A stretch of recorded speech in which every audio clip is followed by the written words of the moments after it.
കോൺഗ്രസും ഇടതും തൃണമൂലും ബംഗാളിനെ കുടിയേറ്റക്കാരുടെ താവളമാക്കി, ആഞ്ഞടിച്ച് പ്രധാനമന്ത്രി.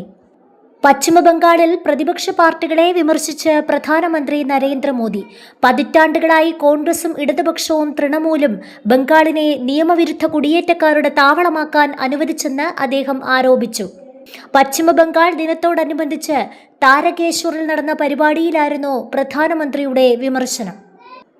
പശ്ചിമബംഗാൾ പതിറ്റാണ്ടുകളായി ബന്ധിപ്പിക്കപ്പെട്ടിരുന്ന ചങ്ങലകളിൽ നിന്ന് മോചിതരായെന്ന് പ്രധാനമന്ത്രി പറഞ്ഞു. മുമ്പ് ഭരിച്ചിരുന്ന ഇടതുമുന്നണി തൃണമൂൽ കോൺഗ്രസ് സർക്കാരുകൾ വരുത്തിയ വികസന മുരടിപ്പ് പരിഹരിക്കാൻ BJP സർക്കാർ പ്രതിജ്ഞാബദ്ധരാണ്. ഇതിന്റെ ഭാഗമായി വികസന പ്രവർത്തനങ്ങൾ വിഭാവനം ചെയ്തു കഴിഞ്ഞു.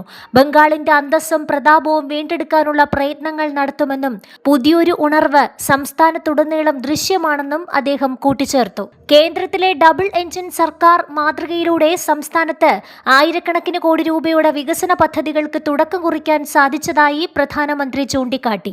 ഇതിന്റെ ഭാഗമായി പ്രധാനമന്ത്രി കിസാൻ സമ്മാൻ നിധിയുടെ 23ാം ഗഡു അദ്ദേഹം വിതരണം ചെയ്തു. ബംഗാളിൽ ഫസൽ ബീമ യോജന ആരംഭിച്ചു. ഹൗറയിൽ പുതിയ ഡിവിഷണൽ റെയിൽവേ ആശുപത്രിയുടെ തറക്കല്ലിട്ടു.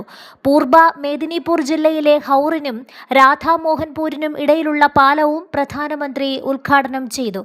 കഴിഞ്ഞ 10 വർഷത്തെ തൃണമൂൽ ഭരണവും അതിനു മുമ്പുള്ള ഇടത് ഭരണവും സംസ്ഥാനത്തെ നുഴഞ്ഞുകയറ്റക്കാരുടെ കേന്ദ്രമാക്കി. വികസനത്തിൽ ബംഗാളിനെ പിന്നോട്ട് വലിച്ചു. ചെറുകിട വ്യവസായങ്ങൾ തകരുകയും യുവാക്കൾക്ക് തൊഴിലവസരങ്ങൾ ഇല്ലാതാവുകയും ചെയ്ത സാഹചര്യം സർക്കാരുകളുടെ വീഴ്ചയായിരുന്നുവെന്ന് മോദി ചൂണ്ടിക്കാട്ടി. സംസ്ഥാനത്ത് പുതിയ സർക്കാർ അധികാരമേറ്റതോടെ ക്രമസമാധാനം പുനഃസ്ഥാപിക്കപ്പെടുമെന്നും ജനങ്ങളെ കൊള്ളയടിച്ചവർ പണം തിരികെ നൽകേണ്ടി വരുമെന്നും പ്രധാനമന്ത്രി പറഞ്ഞു.